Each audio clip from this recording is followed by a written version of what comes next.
الله وبركاته. أعوذ بالله من الشيطان الرجيم. بسم الله الرحمن الرحيم. إلى حضرة النبي محمد المصطفى رسول الله صلى الله عليه وسلم وإلى آله وصحبه أجمعين وإلى حضرات جميع الأنبياء والمرسلين عليهم الصلاة والسلام وإلى حضرات جميع الأولياء والصالحين وجميع المؤمنين والمؤمنات والمسلمين والمسلمات الأحياء منهم والأموات وإلى حضرات آبائنا وأمهاتنا وأجدادنا وجداتنا وعشيرتنا ومعلمينا ومن لهم حقوق علينا شأن الله لهم الفاتحة. أعوذ بالله من الشيطان الرجيم. بسم الله الرحمن الرحيم. الحمد لله رب العالمين الرحمن الرحيم مالك يوم الدين إياك نعبد وإياك نستعين اهدنا الصراط المستقيم صراط الذين أنعمت عليهم غير المغضوب عليهم ولا الضالين. آمين. الحمد لله الذي هدانا لهذا وما كنا لنهتدي لولا أن هدانا الله. والصلاة والسلام على أشرف الأنبياء والمرسلين وعلى آله وصحبه أجمعين. رب اشرح لي صدري ويسر لي أمري واحلل عقدة من لساني يفقهوا قولي. سبحانك لا علم لنا إلا ما علمتنا إنك أنت العليم الحكيم. ولا قول ولا قوة إلا بالله العلي العظيم. Amma ba'd. Yang dimuliakan Tuan Pengerusi dan ahli-ahli jawatan kuasa masjid atau surau diri jemaat surau Ar-Rahman, yang berbahagia tuan-tuan imam, tuan-tuan Bilal, tuan-tuan guru, para alim ulama tempatan, ustaz-ustaz, pemimpin-pemimpin setempat, seluruhnya tuan-tuan hadirin yang dirahmati Allah sekalian. Alhamdulillah, pagi ini Allah izinkan kita untuk berada di dalam masjid yang mulia ini. Dapat kita bersama-sama insya-Allah mendirikan fardu Jumaat yang merupakan kewajipan yang patut kita laksanakan setiap minggu. Dan sebelum itu kita telah berada dalam masjid ini. Dapat kita sembahyang tahiyatul masjid. Dan lepas itu kita niat iktikaf. Siapa belum niat iktikaf, niat. Siapa datang lambat, tuan guru tengah ajar, tak payah sembahyang, tak apa. Tapi duduk. Sebelum duduk, baca dulu subhanallah walhamdulillah wa la ilaha illallah wallahu akbar. Baca 4 kali. Apa nak baca?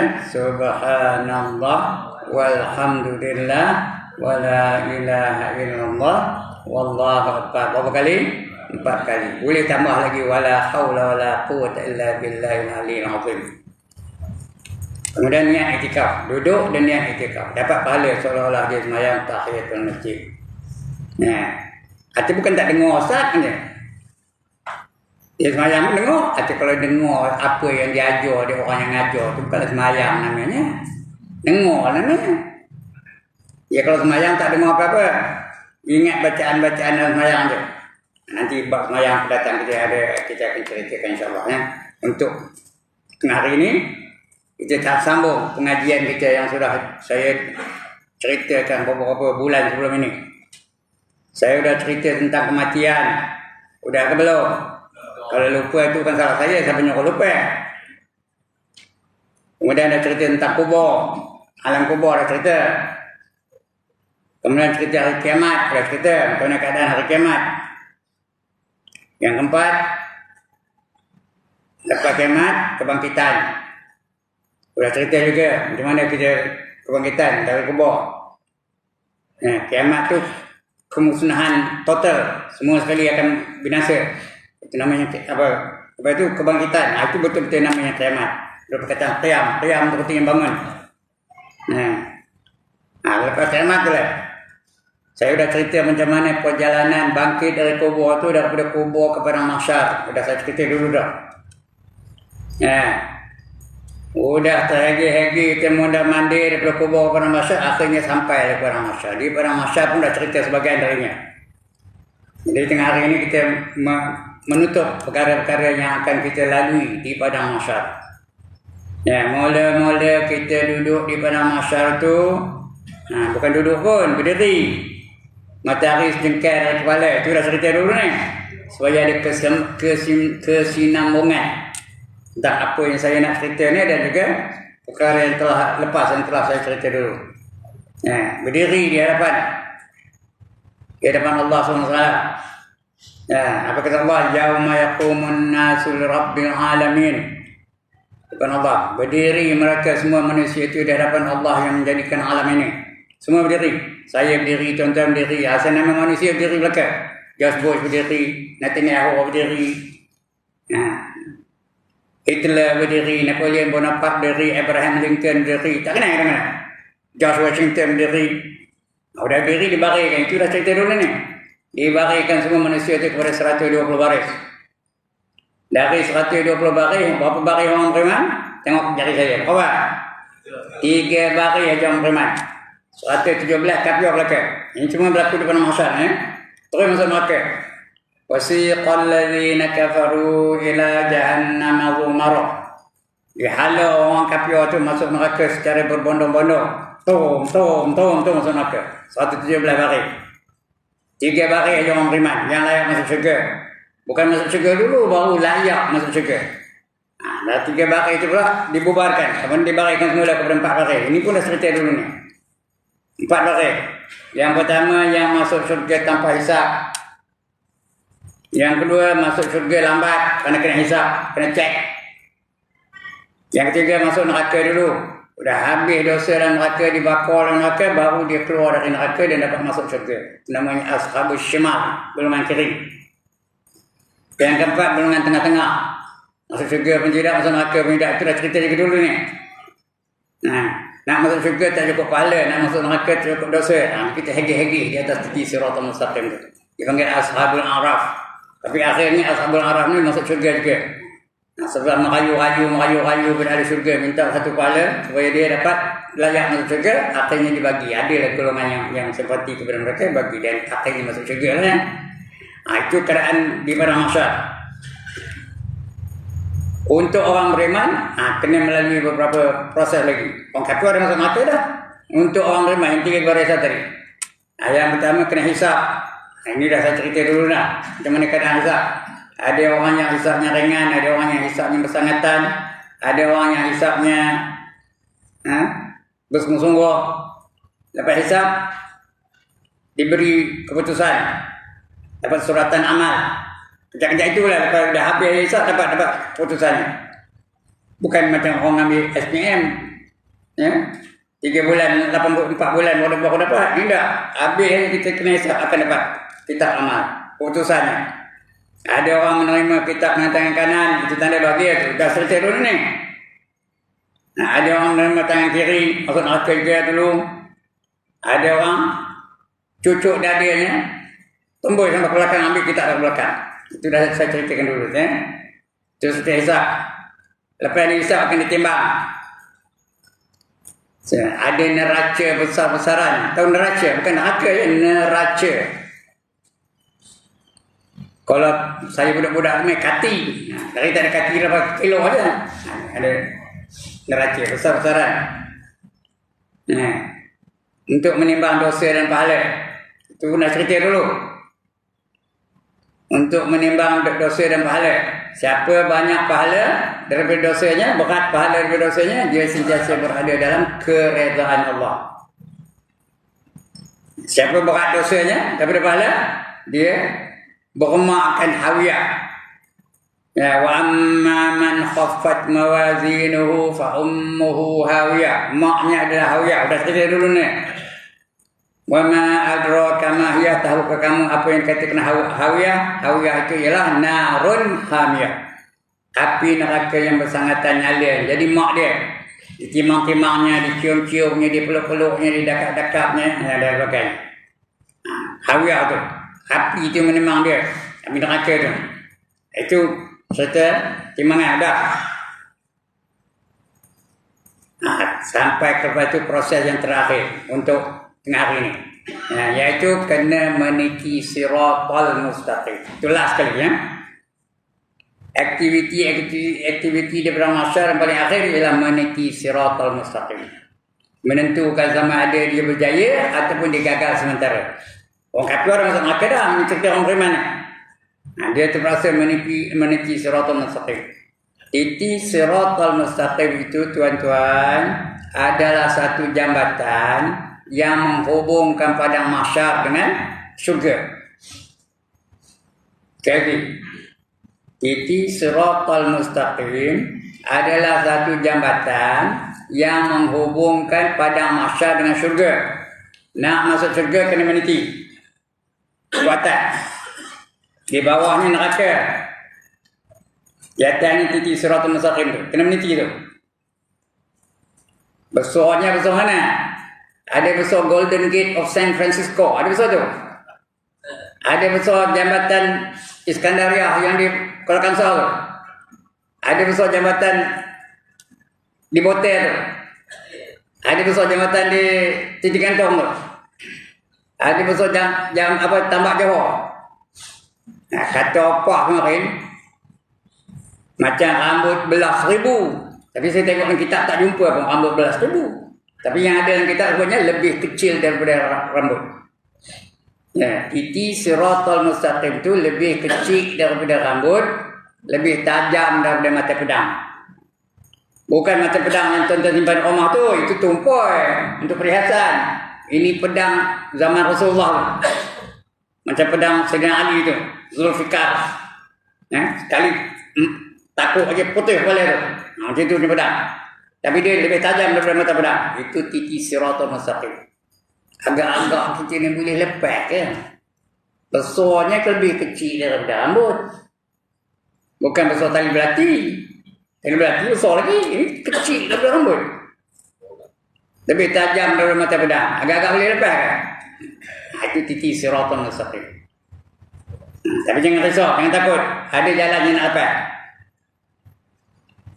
Jauhnya daripada tepi ke tepi, daripada padang mahsyar tu sampai ke syurga, jauhnya 15,000 tahun perjalanan. Berapa jauhnya? How far is it from mahsyar to paradise? 15,000 years of journey. 15,000 tahun perjalanan. Itu titi siratal mustaqim. Udahlah kecil, tajam, jauh dah tu. 5,000 tahun mendaki. 5,000 tahun, apa ni? Yang lurus ni, panggil apa? Mendatar. 5,000 tahun, menurun. Itu panjangnya. 15,000 tahun ini, kita boleh buka kitab namanya Hidup Sesudah Mati. Karangan B. Arifin, orang Indonesia. 15,000 tahun perjalanan. Ada pula pengait. Ini boleh jumpa dalam Mustaqah hadis ada. Ada pengait. Tak pengait. Apa guna apa? Pengait nama apa? Yang bagi jatuh. Itu pengait tu. Tarik orang tu daripada tinggi tu. Namanya kalalib. Dalam Mustaqah hadis ada tulis tu. Wabihi kalalib. Dan di atas itu ada kalalib pengait. Supaya orang tu jatuh daripada tinggi surat. Kalau jatuh ke mana? Jatuh ke mana? Bawah ada apa? Neraka. Berapa neraka bawah nunggu? Ada berapa neraka nunggu di bawah? 7. Yang pertama namanya Jahannam. Sebab betul-betul. Bukan Jahannam. Orang Melayu sebut Jahannam. Tak betul-betul. Jahannam. Yang kedua Jaqim. Yang ketiga Saqar. Yang keempat Sa'ir. Bukan syair tu, sa'ir. Sah ya, bukan syair. Syair tu berlaku. Ada seorang pemuda tampan. Dia jadi imam di surau Ar-Rahman. Contoh je lah. Itu syair. Ini Sa'ir. Untuk mereka yang dapat kitab dari belakang akan masuk ke neraka yang namanya sa'ir. Itu yang keempat. Yang kelima namanya khutamah. Teman dengar kata khutamah? Kalla la yumbazanna fil khutamah. Teman dengar ayatnya? Wa ma adraka mal khutamah narullahi muqadatul lati tattali'u 'alal afidah. Itu nama-nama neraka tu khutamah ya. Yang keenam namanya hawiyah. Tadi saya kata hawiyah tadi. Hawiyah. Fa ummuhu hawiyah. Dan yang ketujuh namanya lazo. Lam, zo, ia tak ada titik. Namanya lazo. Kalla innaha lazo. Itu tujuh neraka. Tengangin di bawah tu. Nunggu orang jatuh. Daripada titik siratul mustaqim tu, jatuh ke dalam neraka, sampai ke dasarnya 70 tahun baru sampai. Jatuh aja 70 tahun. Kalau le budak kecil jatuh, tapi budak kecil tak ada masuk neraka. Kalau dia budak kecil jatuh 70 tahun nanti lepas tu dah habis berubat tu baru sampai ke dasar neraka tu. Siapa lalu nuhurnya kat tangan? Saya nak gambar orang lalu nuhur. Siapa nak neraka kat tangan? Ada orang tak lantak le tak ada aku sampai masuk neraka. Dah masuk baru cerit sikit. Itu tujuan neraka nunggu di bawah. Ada pula pengaik. Punyalah dahsyat Tapi boleh tak lepas? Jangan takut, orang beriman ada yang boleh lepas. Macam mana nak lepas? Nombor satu, tuan-tuan dan saudara-saudara, jangan miss sembahyang 5 waktu secara berjamaah. Ni orang lelaki aja ni. Kerana hukumnya fardu kifayah. Jangan miss sembahyang secara berjamaah. Dengar ke mana? Hati dengar je ke? Apa nak buat? Sembahyang biar berjamaah. Jangan seorang-seorang di rumah. Saja tak siar berjemaah. Apa kata Nabi? Walau annakum sallaitum fi buyutikum kama yusalli hadzal mutakhallifu fi baitihi la taraktum sunnata nabiyikum walau taraktum sunnata nabiyikum la dhalaltum.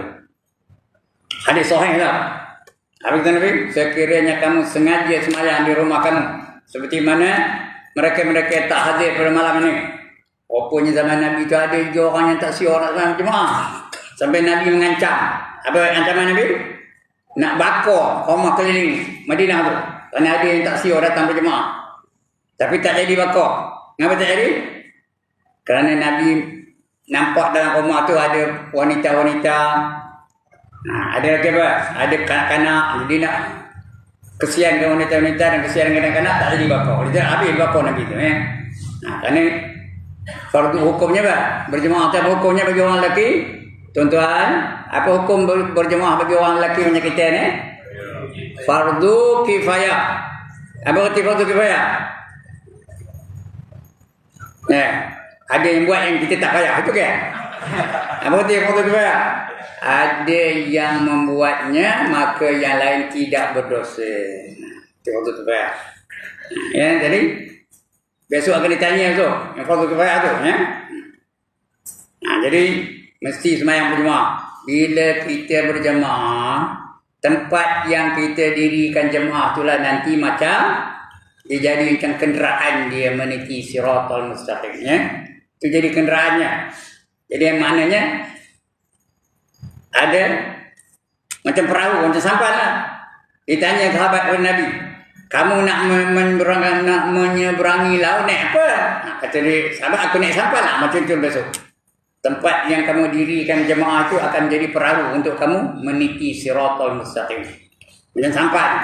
Lepas tuan-tuan dan saudara-saudara, ada orang yang meniti siratal mustaqim itu cepat seperti kilat menyambar. Cepat seperti kilat menyambar. Macam mana? Jangan lajunya. Sudah lepas, dah sampai. Siapa tu? Yang nampak tu? 7 golongan. Yang pertama Rasul-Rasul. Ada Rasul yang kata, saya tengok mana kau buang. Tak ada. Yang kedua Nabi-Nabi. Ada Nabi yang kata, tak ada juga. Yang ketiga sahabat-sahabat besar ada. Nama siapa ada. Tapi bukan dia sahabat. Abu Bakar ada. Nama ada lah orang nama Abu Bakar. Tapi bukan Abu Bakar itu. Umar ada. Banyak nama Umar. Tapi bukan Umarnya itu. Dia nak Umar Ibn Khattab. Yang ketiga. Yang keempat wali-wali. Ini semua wali belakang. Tapi wali ini tak pakai. Wali apa? Wali nikah tak pakai. Saya pun wali. Ketiga kali jadi wali dah. Jadi wali yang sebenarnya wali-wali Allah. Wali Allah ni kita tak tahu. Cuma dah mati baru kita mengatakan dia. Dia sendiri tak tahu bahawa dia itu wali. Itu akan datang kita akan cerita insyaAllah. Ada 10 jenis manusia dia tak tahu. Itu rahsia Allah yang tahu. Di antaranya wali lah. Dia sendiri dia tak tahu jadi wali. Kita yang mengatakan dia itu wali kerana berdasarkan ilmunya yang hebat, ibadahnya hebat, akhlaknya yang cantik. Kita yang mengatakan dia itu wali. Tapi dia sendiri tak tahu. Kalau dia mengatakan aku ni wali, itu bukan wali itu kuali itu. Itu dah wali-wali. Yang kelima. Yang keenam orang-orang yang mati syahid. Itu yang kelima. Tadi 4. Yang kelima orang-orang yang mati syahid. Masuk surga tanpa hisab. Yang ketujuh. Yang keenam orang yang sangat sabar. Orang yang sangat sabar masuk surga tanpa hisab. Ini Allah janji ni. Innama yuwaffas sabirun ajrahum bighairi hisab. Sesungguhnya orang-orang yang sabar itu pahala bagi mereka tak boleh dikira berapa banyaknya. Banyak benar pahala orang sabar tu. Dan yang ketujuh ini tak ada. Seorang tak ada sini dia. Tapi luar negara ada. Iaitu orang yang sangat miskin tapi redha dengan kemiskinannya. Orang yang sangat miskin tapi tak pernah tinggal. Mengerjakan apa yang Allah perintahkan, meninggalkan apa yang Allah larang. Itu jenis itu. Di sini tak ada. Ada yang miskin benar, tengok. Saya tengok ada orang tengah hari ni apa, tak ada nak makan. Kupang tak ada duit, ada. Jangan tengok, tengok. Saya nak bagi duit ni, kalau yang putih ada.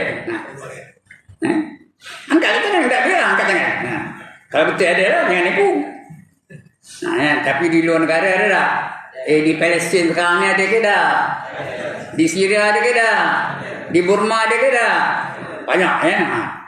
Kalau dia redha dengan kemiskinan tu masuk syurga tanpa hisab. Jadi orang ni macam kilat menyambar. Ada orang meniti siratul mustaqim itu macam burung terbang. Macam burung. Burung terbang ada kan boleh menghalang dia. Pokok tinggi boleh halangan. Jadi halangan tak? Tak ada. Bangunan tinggi jadi halangan dia? Tak. Itu dia. Macam burung terbang. Okey lah tu. Kalau kita dapat jadi macam burung terbang walaupun bukan seperti kilat menyambar, dapat macam burung terbang, okey lah tu. Ya tak? Ya ke dah? Ada orang menyeberangi titik siratul mustaqim tu seperti kuda berlari. Macam naik kuda. Laju ke dah? Kuda Lone Ranger tahu? Tak pernah tengok kuda Lone Ranger. Siapa namanya? Kuis kuda naik tengah hari ni. Siapa namanya? Kuda Lone Ranger. Siapa namanya? Silver. Dia minta orang tengok cerita Lone Ranger dah. Nama kudanya Silver. Dia panggil Hayo Silver. Kuda tu besar. Putih. Cantik punya. Macam kuda berlari. Laju lah tu. Itu yang laju-laju. Ada orang seperti orang yang berlari. Manusia yang berambat. Manusia Johan pecut, lari pecut. Namanya Usain Bolt. Tahu Usain Bolt? Pelari pecut yang terhandal dalam dunia ni. Pemegang rekodnya.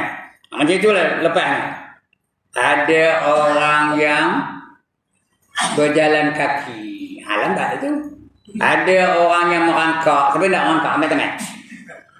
Ada orang yang merangkak. Ada orang yang mengesut. Begitu cara-cara mereka yang meniti siratal mustaqim. Kita nak boleh macam mana? Kalau boleh, tak macam mana? Macam kilat menyambar. Tapi tak apa itu? Kenalah kita sembahyang berjemaah. Kerana apa yang tempat yang kita jemaah tu, itulah jadi kenderaan kita untuk meniti siratal mustaqim. Itulah. Jadi bila lepas pada titik siratal mustaqim itu ke mana? Syurga. Kalau jatuh mana? Neraka. Sekali lagi. Kalau lepas mana? Syurga. Syurga tak betul. Apa? Syurga. Kalau jatuh mana? Neraka. Neraka tak betul. Apa? neraka. Dan nak syurga ke nak neraka? Nak syurga mesti berjemaah ya. 5 waktu saya semalam. Sudah bunyi ya? Sudah. Cukup itu.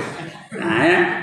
Nanti akan datang kita akan cerita sampai ada syurga ataupun neraka. Mana nak dulu? Nak syurga dulu ke nak neraka dulu?